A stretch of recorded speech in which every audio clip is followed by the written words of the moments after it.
and I am the founder of Queen of the Sungrown and the Blaze Project.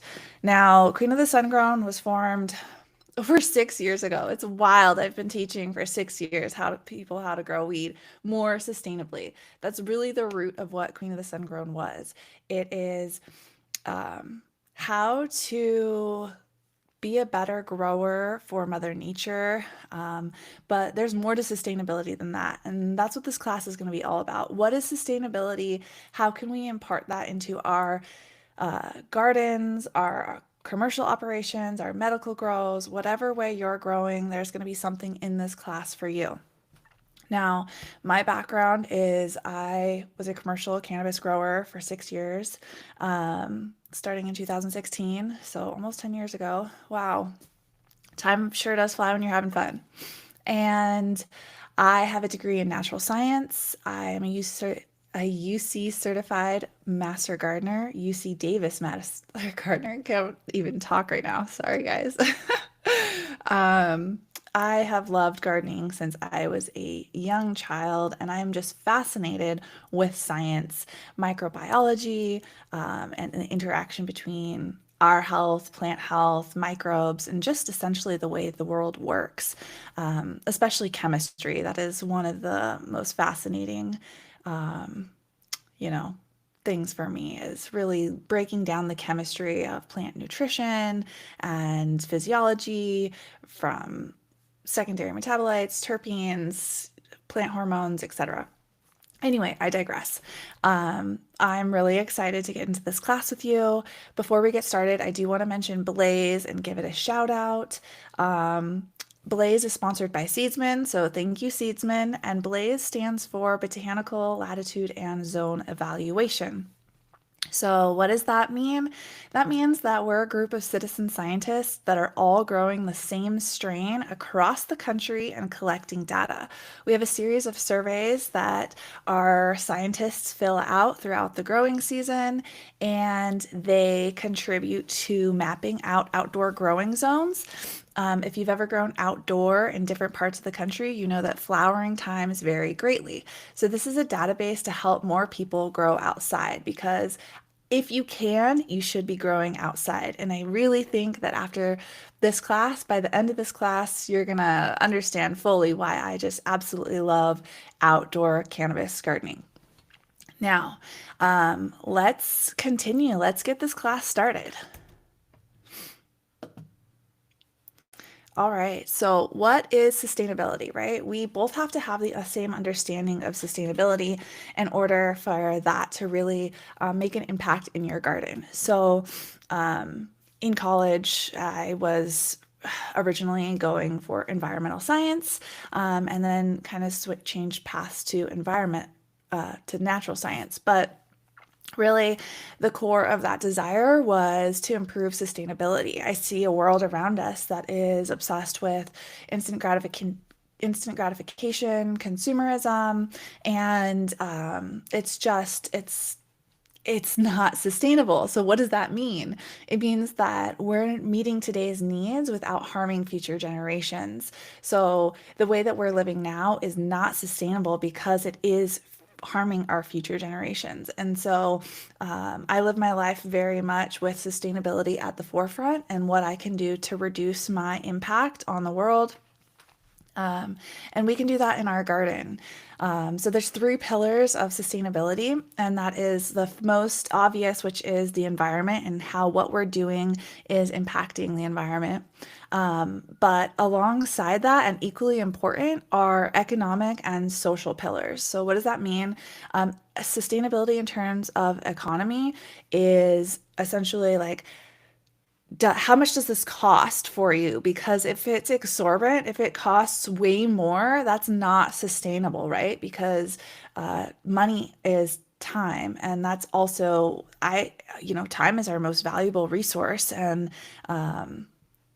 it's very limited. So we need to make sure that our sustainable choices that they're also economically sustainable, not just environmentally. And lastly is social. So that social pillar is how does our choices for sustainability impact our community? And this doesn't necessarily just mean like our neighbors, although it does include like our neighbors and our local businesses, but also our local ecosystems, because I'm a firm believer that every organism is on this God's green planet, has intrinsic value and is there for us to take care of and not to just capitalize and use. So we want to have a positive impact on our ecosystem. So I'm gonna, in my mind, social is ecosystem because I don't separate myself from nature and I don't think you should either. So we're all a part of this divine, beautiful ecosystem Mother Earth has given us, and we need to take care of her, right? Be stewards of the land. So those are the three pillars of sustainability. And as I'm moving through this class, we'll just kind of like tie back to some of the things for both growing indoors and outdoors and what that means in terms of sustainability and reflect back on these three pillars. So keep that in mind. And of course, this is a picture of slurricane I grew in 2020. It was awesome, just wonderful. That's outdoor too, you guys. So you can grow really amazing outdoor weed. And it doesn't, and it can be really frosty and beautiful. And some folks, you know, even thought it was indoor. So, um, there's things that you can do, and we're going to get into tips and tricks to increase your yield, increase your quality. But I do want to show this because this is some beautiful nugs and say that smoking your own herb is sustainability. So grow your own weed, fuck the dispensaries, fuck the government, and it's our God-given right to grow this plant. So that's what I got to say about that. It's sustainable. Okay, so we're going to jump into plant health right off the get-go because essentially, if you want a good yield, you want good quality buds, you have to have a strong, stable, healthy plant. And the most sustainable gardens are those with healthy plants, right? So we're going to get into the details of this. So what does that mean? How can we achieve optimal plant health and look at that in terms of sustainability of doing the most sustainable things? So that means that we're going to have a dialed in environment. Our indoor rooms or our outdoor gardens are running efficiently. That also means that we're going to have optimal nutrition. That includes all of the essential nutrients, optimal water, and a diversity of microorganisms. Microbes make the world run round, you guys. If you haven't figured that out, if you're not taking your probiotics, prebiotics, if you aren't eating fermented foods and yogurt and sauerkraut, kombucha, like what are you doing? It's 2025, almost 2026, and we know that microbes are doing things. They are affecting our mental health, in our guts, they're affecting our libido. Like there's so many things that microbes are doing for us, and so they deserve like a shout out, and not just in our garden but in our life, in the world. They run this world like Beyonce. All right, and then lastly, for optimal plant health, we're going to talk about sorry, plant care. Now, the best fertilizer is a gardener's shadow. I love this saying because it's just so true, right? You are the best thing for your plants, but that has to be sustainable too, right? Like you can't do hand watering all day long. That's taking up your time. So we're going to get into all of the different ways that we can improve our plant health through these three. I'm not going to say pillars again, but you know what I'm saying, like these three topics. And then we're going to reflect back onto sustainability. So, we're going to start out indoors because I was going to ask this question if we were live, like, how many of y'all are indoor growers or outdoor growers? And honestly, I'm like a lone flag out here being like this outdoor only baby. Most of y'all are growing indoors, and I love it. I understand. I started my growing journey indoors, so no hate. I just am not an indoor person. The lights, the cramped rooms, And I have a million hobbies. So going hard in the summer, outside gardening, and then doing something else in the winter is what's best for me. And that is just part of my sustainability, right? Of longevity and how I can garden. When I was growing indoor, I was doing 5 harvests a year back to back, and I was burnt out. I mean, I did 10 harvests in 2 years of my first 2 years of growing. I got a ton of experience under my belt. We were pulling 20 pounds, 15 to 20 pounds per harvest. So that's 100 pounds almost a year in a little room. And it was a ton of work, not sustainable for me at all. So, we're going to start out with resource efficiency in your controlled environment. So, how can we improve our sustainability when it comes to the resources that we're using indoors? Because there are a lot. So here is my last indoor room that I had. This was only like 2 years ago. We had this set up in our garage, just little handmade using the space that we've got. You can see there's a side by side going on here, just a little bit of a comparison. On the right side, we have the Diablo Scorpion from HLG LED lights. On the left side, we have just old school HPS. And I want to point out some things because there are so many different ways to grow indoor.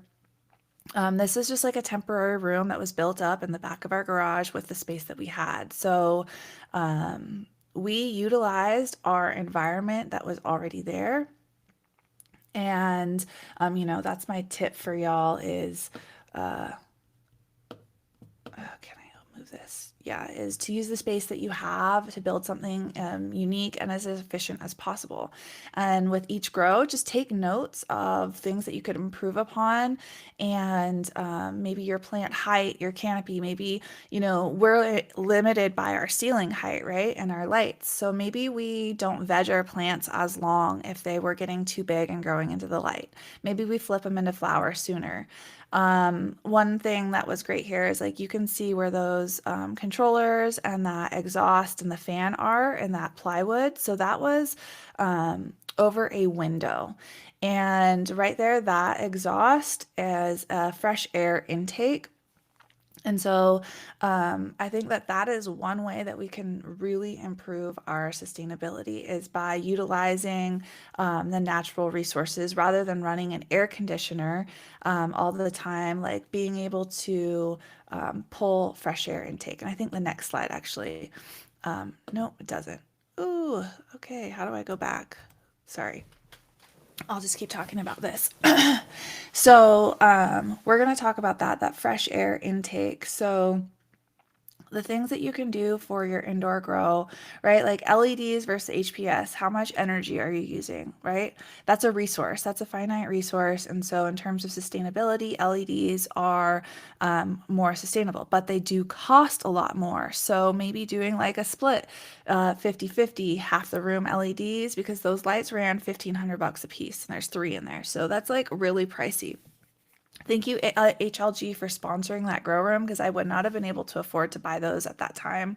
And then we ended up, just doing this for fun, the side by side, but then running them checkerboard. And that's something that you can do and like build up slowly because remember, again, that sustainability is also your, you know what I mean? Like your economy and how much everything costs for you. So, um, the fresh air intake is really to bring in cold air, and there's a HEPA filter so that we are not bringing in insects or pathogens or anything like that. Um, and it's on a timer and it's helping maintain the proper environment. If you've done an indoor room, you know that keeping that temperature is key. And so using the natural resources that you have is a great way to reduce your cost. So, um, besides fresh air exchange, we're also, if you want to take a look at, we're talking about CO2 enrichment. And so those exhale grow bags up there are, those exhale bags are mushroom fruiting body mushrooms, mycelium bags. Sorry, not fruiting body, mushroom mycelium bags. If you know anything about mushrooms, mushrooms exhale CO2. And so just like us, humans exhale CO2, plants exhale oxygen, and they breathe in CO2. And there is quite a bit of improvement in yield when you supplement CO2. Um, and so, like, you can get up to 20% more. Plants love CO2, 20% higher yield. There's studies done on tomatoes from Harvard University. I actually worked with the Nevada County Cannabis Alliance when California went rec and explained the benefits of CO2 enrichment in indoor growing spaces because it was outlawed at first. And after submitting, the research from Harvard and my experience with it and explained, hey, this isn't, gonna this is not horrible for the environment. I mean, yeah, people vilified CO2, but a time and a place, right? Mushrooms produce it, and so we're using that for our little bit of CO2 supplementation. Other people, you burn propane and it off gases combust into CO2. Anyway, that is a more sustainable option, right? Using the mushroom bags instead of burning propane. So, there again, it's just one example of improving little tweaks to sustainability. Now, I am by no means an expert master indoor grower. I have dabbled in it. Like I said, I've, probably gotten off maybe 15, 20 indoor grows in my life, but I'm definitely much more of an outdoor grower. So let's just talk about outdoor growing for a while because the most sustainable way to grow is definitely outdoors. Talk about utilizing natural resources and your natural space, and that is sunshine and microbes and all the biodiversity of other organisms like plants and insects and birds. All of that is free outside and abundantly available in your ecosystem. So, utilize the plants and the soil in your space for maximizing that sustainability. And that includes, like you're also improving your community by growing outdoors. A lot of the times we live in neighborhoods that have been degraded of topsoil.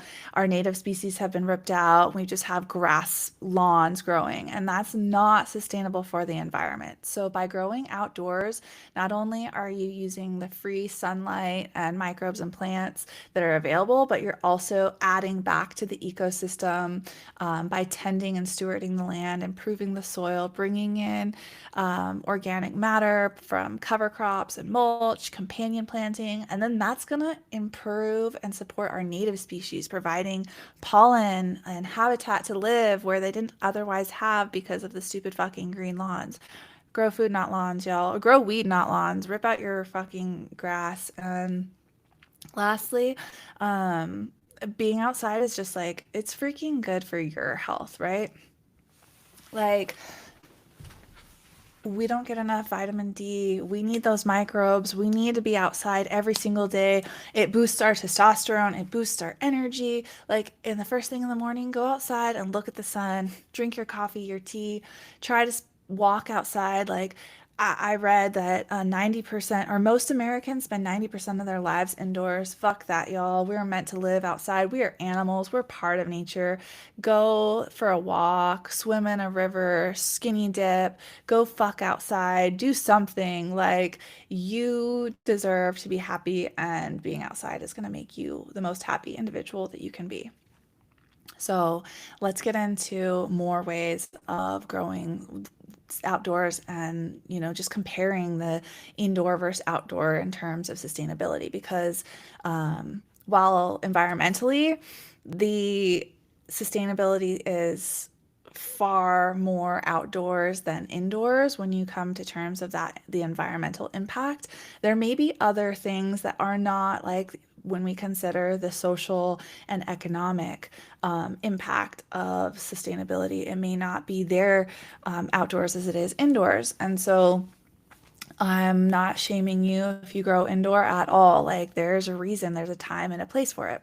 So the biggest thing I think that comes to mind is the social impact of growing indoors versus outdoors. So that means, wherever you live, there's unique rules and regulations that may prohibit growing outdoors or having to grow in a greenhouse or a locked space. Or you may just like piss off your neighbors like I did by growing indoor or outdoor because it smelled too much, even with a few carbon filters. If you grow loud weed, that's just something that you gotta take into consideration. And hopefully, y'all are growing loud weed, right? That's what we want. And so that is something to take into consideration. Like, if you can't grow outside just because it's more environmentally sustainable, it may not be socially sustainable for you. And then economics, like that is a big thing. Like, if your market is flower, if you're growing flower, like, or I should say, if you're moving flower, if you're selling flower, um, indoor flower fetches a higher price, but you definitely need to look at your ROI, your return on investment, and calculate. Make sure you have all of those numbers. Like, what is the cost of doing business? Like, how much are you spending each month on your electricity? How much are you spending on the resources to just get the grow up and going, whether it's clones or seeds, soil, nutrients? A lot of that can be reduced outside economically, right? Because it's free. There's free soil, there's free minerals for fertilizer, there's free um, sunlight for light, and health of your plant improves vastly with real light. Just like a human that's sitting under a LED fluorescent light bulb in an office space all day. Like, no lie, you ain't gonna be as healthy as somebody who is out there busting their ass, chopping wood, playing outside, no cap. And then let's lastly take a look at economic sustainability. So, um, actually, I was already talking about that, but sorry, it's early. Indoor flower makes more money than outdoor flower, like for sure. So once you've calculated your ROI, like make sure that it's still evening out. But if your market only wants indoor because consumers just like the look of indoor, outdoor sometimes doesn't look as pretty. Although I am telling you that you can grow really good outdoor, normally in a greenhouse to help, reduce some of that UV and just damage from being outside, UV radiation and wind damage and brain, and just, it kind of protects the nugs a little bit more when you have that greenhouse. But you can still grow some dank, beautiful buds without a greenhouse. And I want to say back to the economics, prices are really low right now all around the country, but like indoors, maybe on the high end, I'm seeing, 1,300 bulk for a pound in some places, and then, to 800 to $1,300 for indoor, and then like outdoor is anywhere from 200 to 750, 800.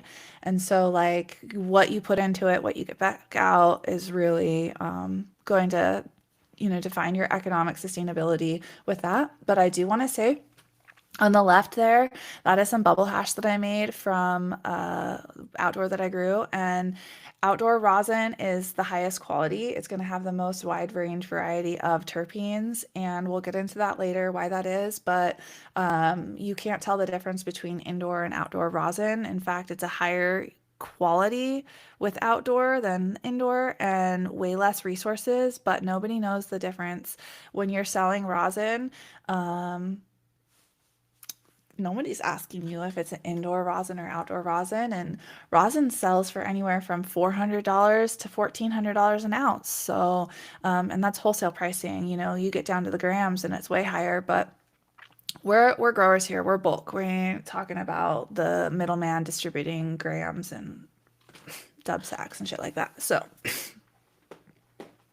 um, that's just a little bit of a difference between the sustainability of indoor versus outdoor.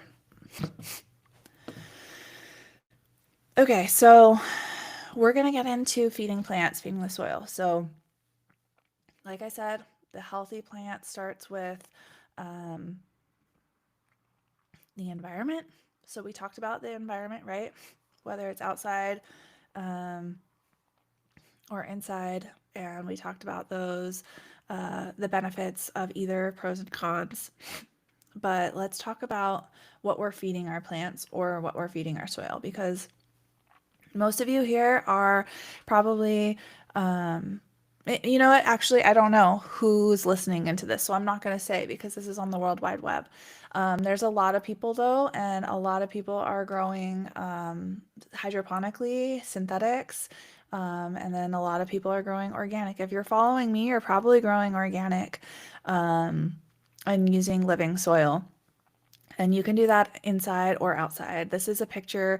Those plants are a little droopy. They just were transplanted in that photo, but that is a living soil bed with blue mat watering system, grassroots living soil. Soil Life is my shirt from Grassroots. Hell yeah, you can buy Grassroots fabric pots and beds on my website.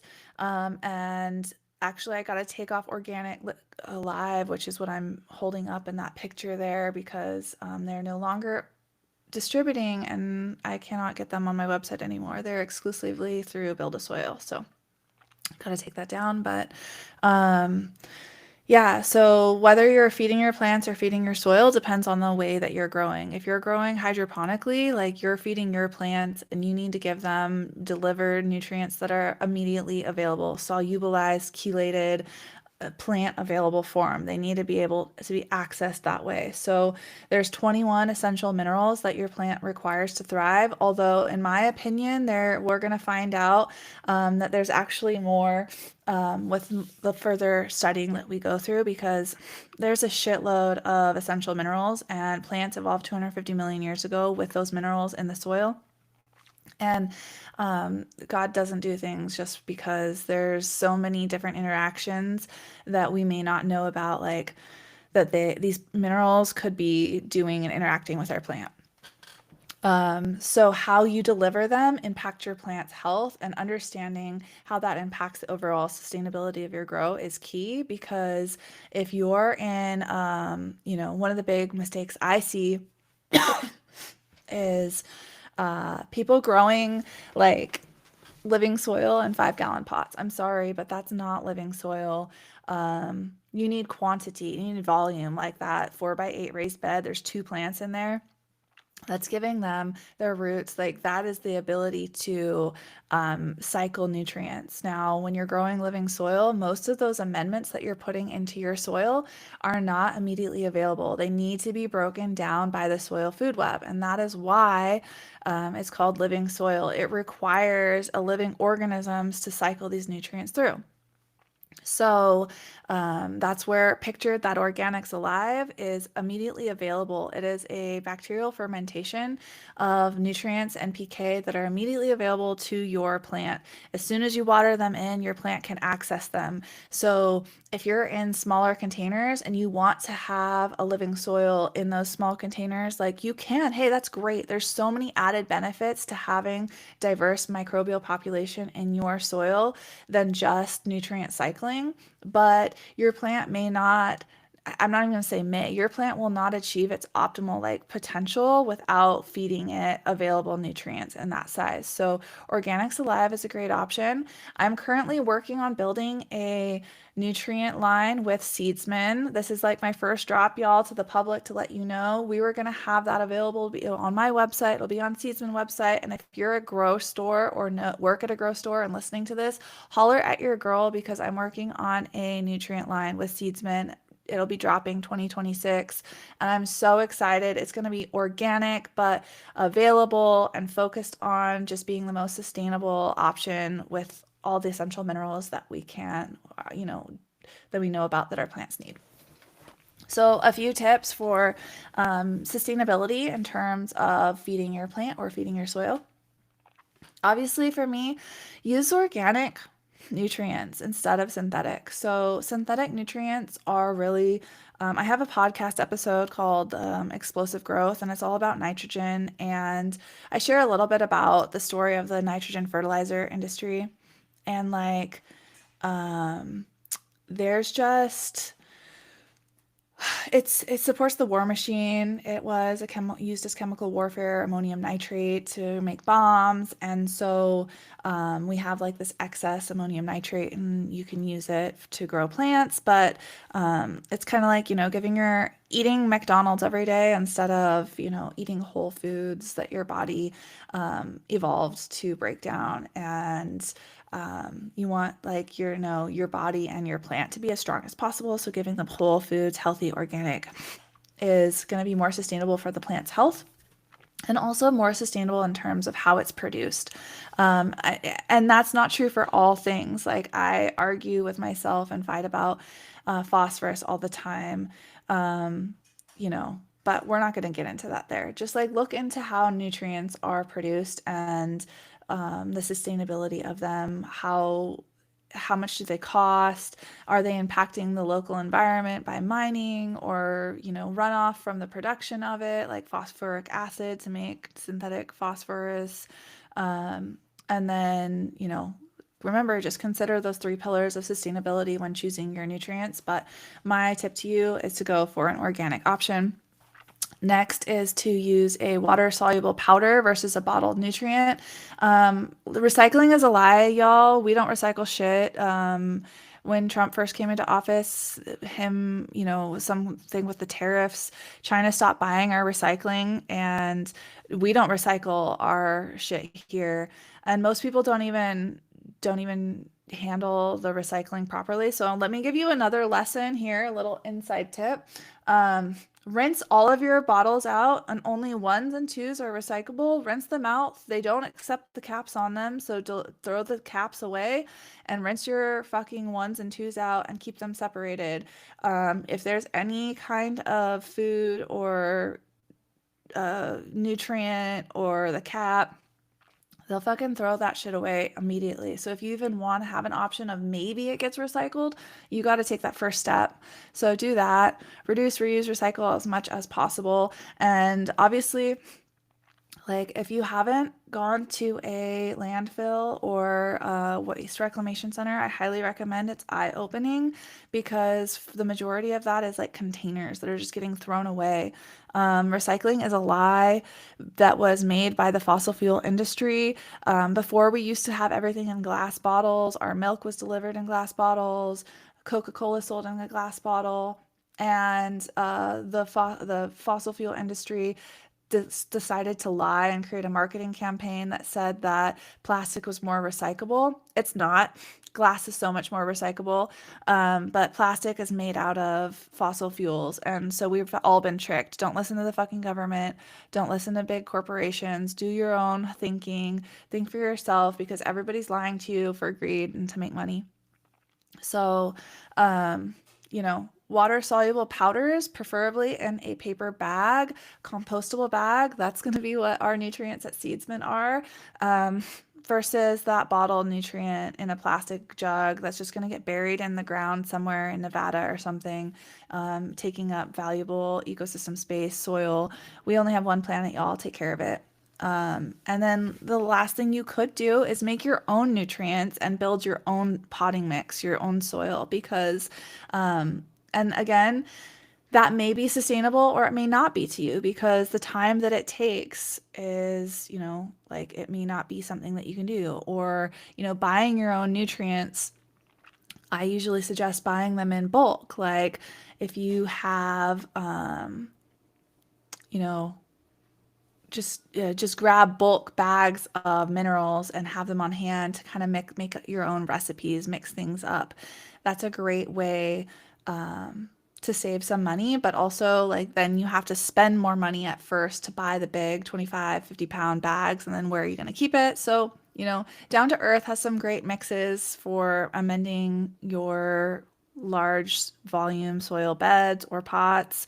And you can just buy smaller containers. It's going to cost a little bit more, but or wait in 2026 and grab some nutrients from me and Seedsman. Oh, my cat decided to come.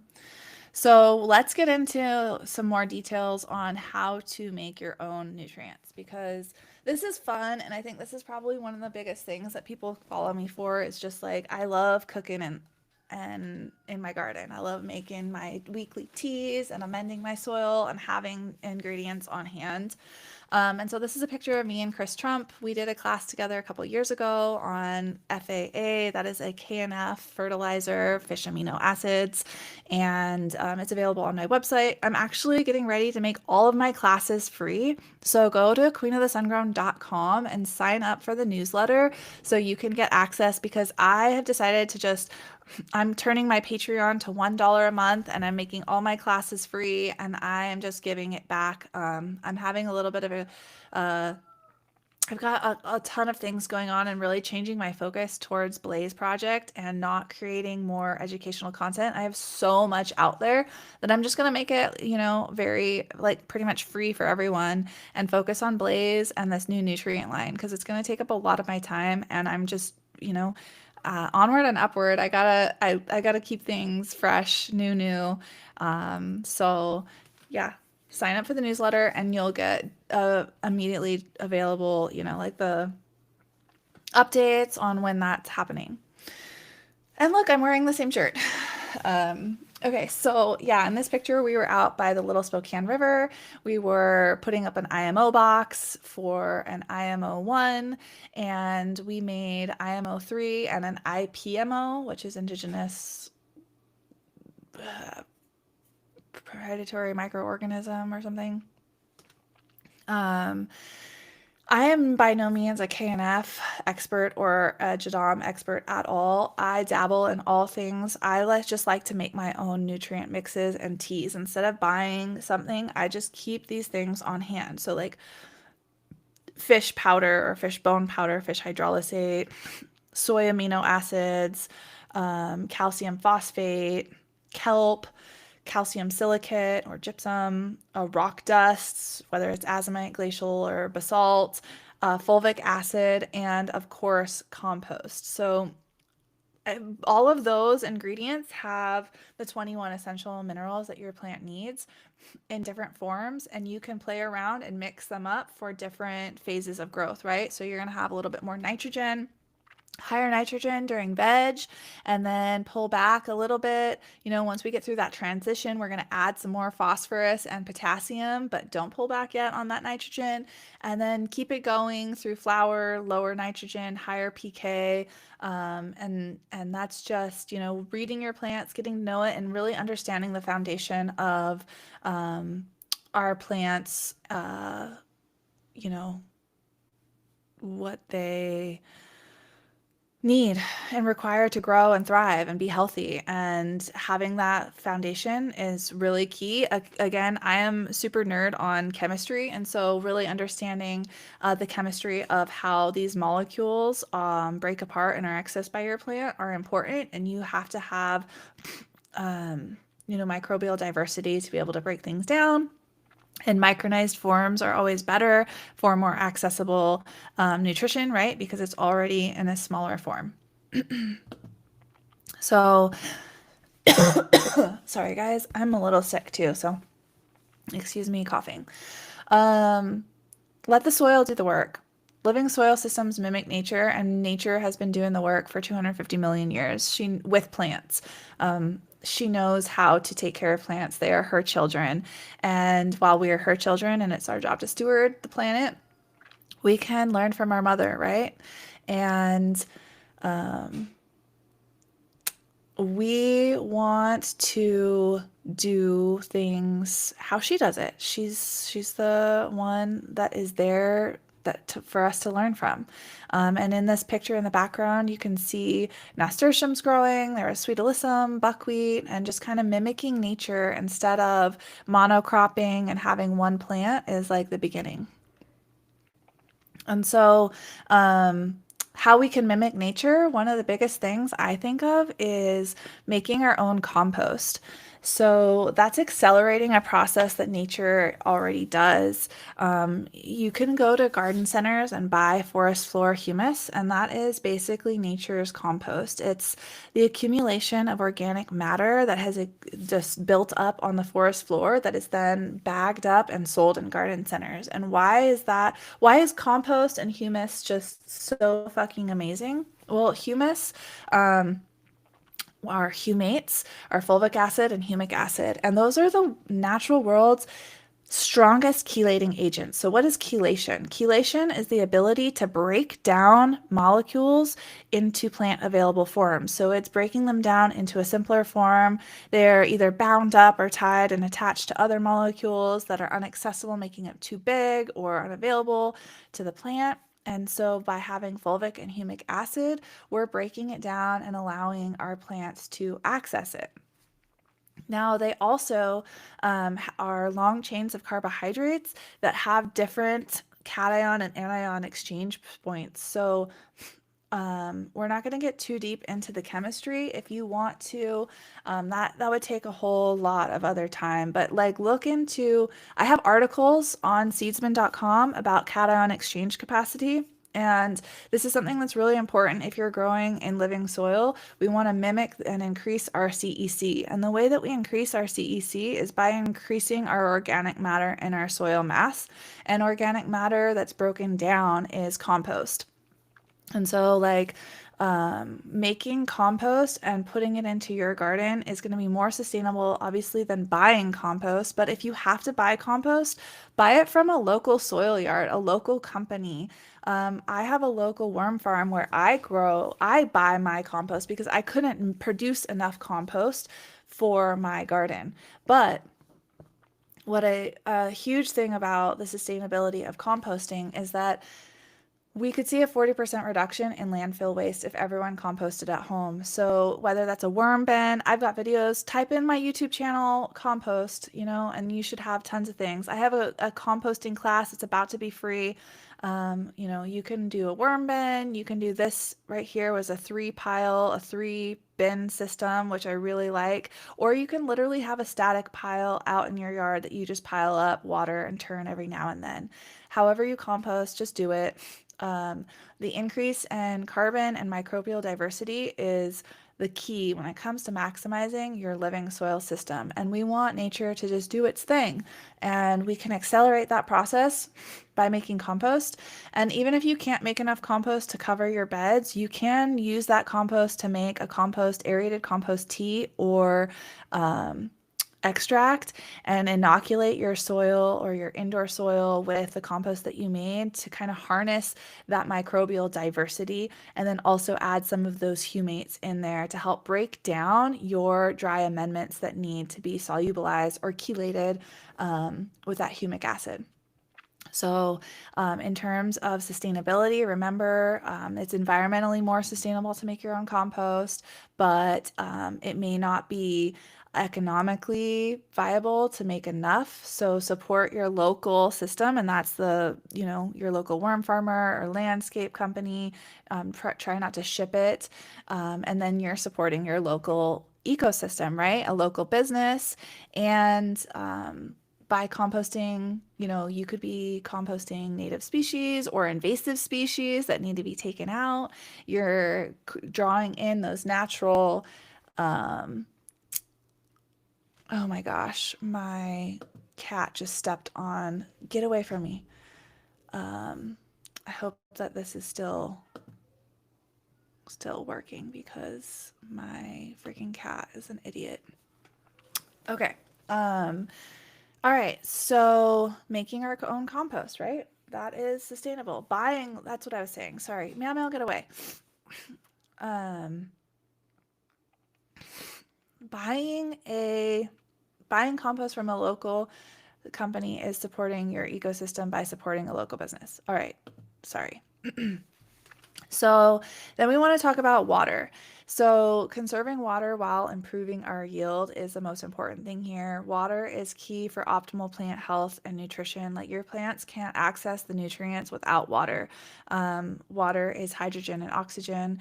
H2O, right? Water. Hydrogen, oxygen, and carbon are actually the most important essential minerals that a plant requires, and they get that from the air that they breathe and the water that they have. And then the water is also the solvent, which I think it's so funny when you call BHO or bubble hash solventless because water is the best solvent there is. It breaks down those minerals and suspends them in a solution, making them available to your plant to drink up and pull those minerals in. So, when it comes in terms of sustainability, And plant health. Well, overwatering and underwatering are the most common mistakes gardeners make. And by investing in an irrigation system, you can improve the quality of your plant and the yield. And so, like, not only is conserving water good for your environment and like not overwatering and damaging your plant's health, but like knowing when to water and optimizing that water through an irrigation system. And then also in terms of sustainability, economics, like hand watering takes up a lot of time and time is money. So get yourself an irrigation system. There's so many types. In the last slide, a few slides back, we saw my blue mat system, which is amazing. It's set up on by using a tensiometer, which analyzes your soil water pressure and only releases water when it goes below that water pressure mark. And it's automated and uses a gravity fed system, so it can be, only used in certain situations, I guess. But this picture is literally just like a soaker hose wrapped around a base of a plant. If you have plants that are just scattered around, that's a great option. If you have plants in a row, drip tape is also comes in clutch, and you can just set it on a timer and you can just keep checking your soil pressure with the tensiometer instead of a moisture meter. And that'll give you a good uh, like, reading of what your soil water pressure is. Okay, so another way that we can conserve our water and improve our overall living soil systems um, is just covering your soil. So this is a picture in my greenhouse back 4 years ago, and this is like densely covered soil. This is what we want to see, right? So cover your soil with mulch, like straw or rice hulls, and companion plants like buckwheat. And this is going to reduce your water evaporation as well as increase your microbial diversity and in making those nutrients more available. It's also going to increase your terpenes. So the thing is that plants use terpenes and secondary metabolites to communicate with other organisms. So the more diversity in plant life there is, the more diversity there is in microbial life. And then that means that there's more communication going on between all of these different organisms. And that communication is increasing because the secondary metabolites are being produced to communicate with them. So, like, limonene is produced in a plant to communicate to other plants that there's bark beetles or root aphids or whatever. So, like, not only pests, but just like, hey, yo, like, even plant hormones like jasmonic acid, which increases other terpenes, can be increased by planting like white sage, which is really high in jasmonic acid. And when it's around other plants, it increases that jasmonic acid and then it increases the immunity of the plant. So there's just a lot of pros of covering your soil with living and even if you can't do living, mulch is amazing because it increases your fungal network. Fungus loves mulch, it loves straw. Um, and the more mycelium you have, the more nutrient availability, the more acids are being released by those mycelium. And phosphorus is breaking down and becoming more available. It's lowering the pH of your soil, which we know cannabis likes a slightly ericaceous or acidic soil. So there's just a lot of pros to covering your soil. And here's a tip to get your soil to look like this. Prepare your beds first by covering them with 2 inches of compost. Rake in your dry amendments and then sprinkle your entire bed with cover crop seeds. I use buckwheat because it has a really shallow root system. It grows up pretty tall in a hollow stem, and it has these beautiful little white pink flowers that attract a ton of beneficial insects. And you can chop and drop and let it just like cut it and let it fall directly on the soil surface, and it just becomes like another straw, and releases the nitrogen within it, feeds the microbes, and then adds more mulch. And so I use buckwheat around the entire bed, and then I'll use sweet alyssum and daikon radish around the edges for other purposes. They have deeper root system and help improve compaction and water flow. And they have different colored flowers, and they attract different species and do different things. So and then once you've scattered those seeds around, just cover with an unsprayed straw. It can be hard to find that. And when I was in California, I had access to rice straw. Up here, I have wheat straw. Unfortunately, I can hardly ever find it unsprayed. So I'll try to find like really old, like 3 year old straw if it has been sprayed and then test it out. And I used it this year in my garden and it worked great. You got to use what you have. Remember, like sustainability also is that time, that money, and how it impacts your local community. So um, just keep that in mind when you're sourcing things. Maybe buy seeds locally from a local company, buy, your mulch from a local company, your straw, and again, the compost, and do what you can. Um, Remember, it's not just about the environment, it's about you, your economics, and your community's social impact. All right, so let's just dive into a little bit more about the soil food web because I think that utilizing the soil food web is the most sustainable thing that we can do in our garden because right? These three reasons. So nature knows best. So we can use microbes in our soil food web to improve our nutrient availability, to improve our terpenes, and to improve our plant's immune system.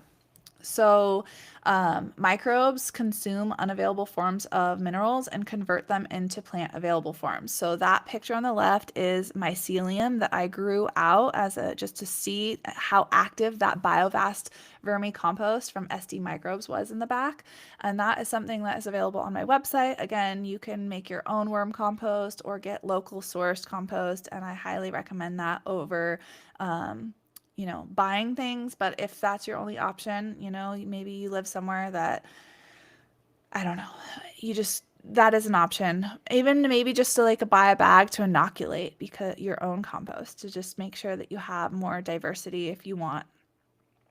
But microbes will come. They're ubiquitous. They're everywhere, literally, dude. Like your native soil um, is just teeming with microbes. Wow, I am stuffy. So the soil food web also, again, increases terpenes. And I've already discussed this a little bit. So, I have a whole talk with Mr. Grow It. I've got talks. I did plenty of things. Taste the terps, right? Terpenes are the flavors. And we call them terpenes, but there's also, other bioflavonoids and different compounds that are responsible for the smell we all love and know. And those smells do more than just smell good. They impact our mood. The aromatherapy, they have medicinal benefits. And there was a study done in now 2024, January 2024, on terpenes in indoor versus outdoor. And the outdoor blew the indoor out of the water with terpene diversity because there's more biodiversity outside. Now, they didn't, I think for a better, more fair test, they should have used the same nutrients inside and outside. And that would have been different because if they did synthetic indoors and then organic living soil outdoors. If they had more organic living soil based indoors, you can see a more wider range of terpene diversity because terpenes are a communication between plants and microbes and plants and plants and other insects. So we can increase our terpenes by planting biodiversity and also by adding insect frass. So I talked a little bit about that plant immunity and plant hormones are really what boosts our plant immune system, right? So jasmonic acid and salicylic acid are plant hormones that are produced by a plant internally in response to stress. And then they have a cascade of secondary metabolites that are produced after those levels of that plant hormone increase. And we can mess with these plant hormones by introducing things like insect frass. So we can trick our plants into thinking that they're being attacked by insects simply by putting some insect frass in the soil. Then that's going to increase the jasmonic acid and then increase our secondary metabolites. This is what I'm saying, y'all. The soil food web is tight. Like, Mother Nature is fucking metal. Beef, as my favorite Sacramento food forest influencer says, she's beef. Um, yeah, dude, just go for the soil food web and your plants. That's the most sustainable way that you can grow. Salty boys, I'm sorry, like make the change, switch over. You're gonna love it. Your weed's gonna have soul. And remember, the soil food web includes so much more than just microbes. So there's a picture of me going to kiss an earthworm. Worms are part of the soil food web. Birds, little, rodents are part of it. Hey, go away, meow meow. And then one of the best ways that we can increase our sustainability and utilize living soil is like simply by planting in the ground. Um, so native soil versus bag soil. Let's talk about that because native soil is what Mother Earth. Hey, get down. So sorry. I'm God freaking baby's always in my hair trying to get my attention. Gosh. Okay. So planting in the ground is one of the best ways to increase your sustainability. Now, this is because the living soil outside is just it's living already. There's nothing that you have to really do to it. It's already going to have the most diversity in microorganisms, but that also means it may have more diversity, right, in some pests or pathogens. But a healthy, vibrant, diverse living soil food web is going to balance out the pathogens and pests. Whereas, like, bag soil is not soil, it is potting mix, okay? It's the organic fraction of soil. Soil is only 45% or 5 to 10% organic matter outside naturally. And bagged soil, the rest of it, 45% of native soil is minerals. Minerals, what are minerals? Minerals are what our freaking fertilizer is made out of. So, like, that rock dust, shit, that's out there in the ground already. Y'all, like, I live in a glacial floodplain.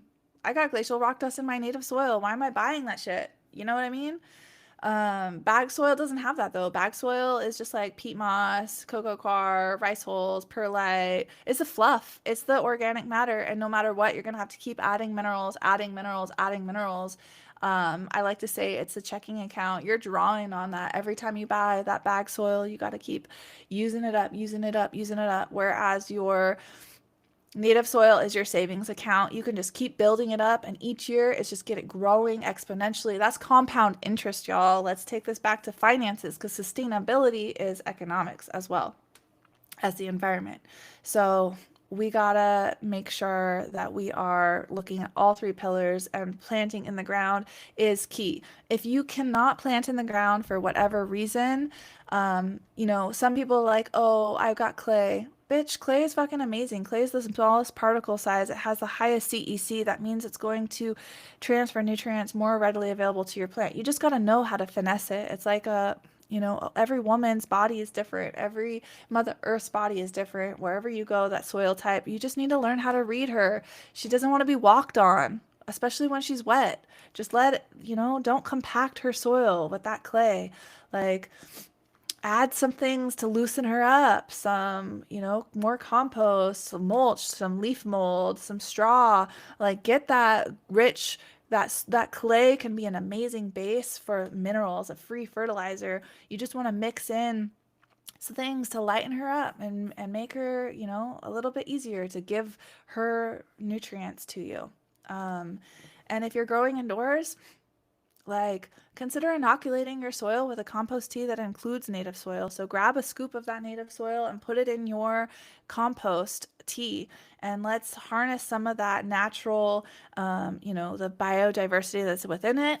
And then, like, maybe sprinkle in some native soil into your beds. Like, if you're Not scared of pests, you know. So that's the only thing that you got to worry about when you bring things outside inside, is that there are things outside that are balanced and they aren't a pest. Like, pest is just a word, like a weed, right? What is a weed? What is a pest? It's only a pest when it gets out of hand, when it explodes in population and has nothing, no competition. And that happens a lot more indoors than out, right? Because outside's got like all of these things that are um, able to keep things checks and balances and not let certain species get out of hand. Like, spider mites are not a problem outside. Inside, fuck that. Any like, even in a greenhouse, spider mites can get fucked up. But like outdoors, where there's like wind blowing full season, nah, you don't really see spider mites as a problem. Maybe you see a little bit of spider mite damage on a leaf here and there, but it's not going to be a problem for you. So, again, also native soil contains microbes that are specific to your area. And so when you hear wine growers use the word terroir, that is the flavor that is imparted by a specific region, because of things like specific microbes or specific soil types or even humidity in the air. So your environment, your natural ecosystem is going to have a unique terroir to you, your region. And so your weed is going to have that terroir, that different flavor, because you grew it outside in your area. Okay, so we're going to bring it back. Now we've talked about a lot of different things here and how we can improve our sustainability in our garden. So remember that sustainability means different things to different people. So when you are trying to improve sustainability in your garden, you need to decide, and you need to consider these things like, how is your garden impacting the environment, right? Because that's like at the forefront of my mind when I think of sustainability. It's like, am I making the planet better or worse by doing this? But then again, equally as important is the economic sustainability of your garden. Is it cost effective? Are you spending way more money than you're making or like replenishing? I mean, smoking your own weed, there is a much bigger value than even the cost of buying some salty ass gross uh, what dispensary. God, I can't talk. Dispensary weed is gross. I'm sorry. It is. Anything factory farmed is gross and disgusting. Fucking support your local farmers. If you can't grow your own weed, buy it from a local plug. Grow your own veggies. If you can't grow your own veggies, buy them from a local farm or farmer's market. Fuck the man, fuck the system, fuck that gross ass, nasty, synthetic, like poison, lacking nutrients. Like, we're sick and tired because our systems are sick and tired. We need to revolt. We need to fight back by not giving them our money and supporting each other. Trade, fuck cash, fuck debit card, fuck credit. Trade, y'all. Like, get in on it. Like, we can do this. Um, I I have a holiday homestead gift exchange every year with my Patreon members. It's only $1 to sign up for the Patreon, and you can get in. Maybe it's $3 right now. I'm gonna make a $1 tier though, and you can get in on this holiday gift exchange where we're trading garlic seeds, flour, rosin, whatever it is, whatever you made. Like, we're not selling anything. We're trading with each other and giving each other gifts. And do that in your local community. Do that as much as you can. And that brings me lastly to our social impact. How is your garden impacting your community? How's it impacting your neighbors? Are you giving back? Are you supporting the local worm farm? In this picture back here, I lived in Nevada City, Nevada County, one of my favorite places in the entire world. And I was surrounded by this amazing community of people who were just so into soil science and growing weed. And so this was a picture I took at a workshop by Elaine Ingham, soil science student, or whatever her fucking business is.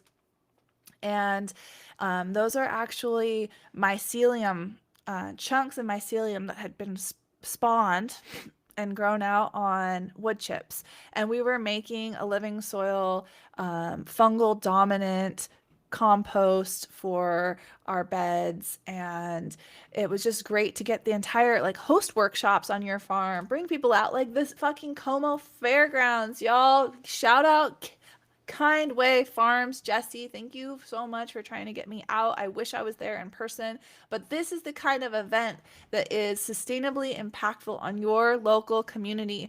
Like, network, shake hands, trade weed. I'm so bummed. I had this weed that I grew, the Blaze Project Purple Oreos, and I was gonna share it with y'all. And the papaya punch, tropaya punch, actually, that somebody sent me from Instagram, sent me seeds, and they were one of, like, it's my husband's favorite fucking flower from the garden.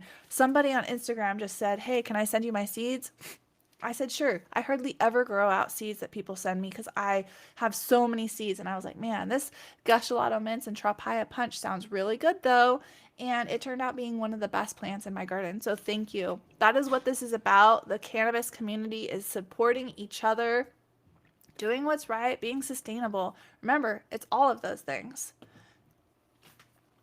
All right, I had planned like a Q&A obviously, but we're not here in person, so I'm going to close this out.